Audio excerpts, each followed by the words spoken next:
దేశంలో ఉన్న ఐఐటీస్ అన్ని కలిపి దగ్గర దగ్గర ఒక 20 కంపెనీస్ పైనే వాటిని బ్యాన్ చేస్తున్నాయి రిక్రూట్మెంట్స్ కి. ఎందుకంటే ఈ కంపెనీస్ రిక్రూట్ చేసుకుంటున్నాయి స్టూడెంట్స్ ని కరెక్ట్ గా జాయినింగ్ టైం కి, జాయినింగ్ 2 రోజులు ఉంది లేదా ఒక రోజు ముందు లేదా అదే రోజు వాళ్ళకి డిక్లైన్ లెటర్స్ పంపిస్తున్నాయి. అండ్ చాలా కంపెనీస్ ఏంటంటే వాటి salary some X amount and 30 lakhs అనుకుంటే ఒక 5 lakhs తగ్గించి 10 lakhs తగ్గించి పంపిస్తున్నారు మళ్ళీ జాయినింగ్ లెటర్స్, ఆఫర్ లెటర్స్.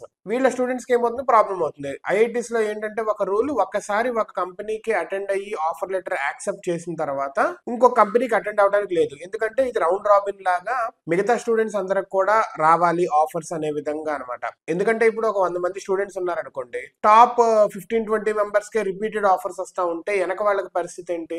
అందుకని చెప్పి ఈ రూల్స్ ఉంటాయి. క్యాంపస్ ప్లేస్మెంట్స్ లో చాలా కాలేజెస్ లో ఇలాగే ఉంటాయి అనమాట.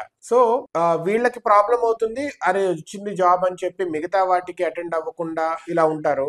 అదే విధంగా అరే ఒకటి వచ్చిందిలే అని చెప్పి బయట కూడా క్యాంపస్ లో వాకిన్స్ ఇట్లా వెళ్లకుండా, అవుట్ ఆఫ్ క్యాంపస్ వెళ్లకుండా ఉంటారు, వచ్చింది కదా జాయిన్ అవుదామని చెప్పి.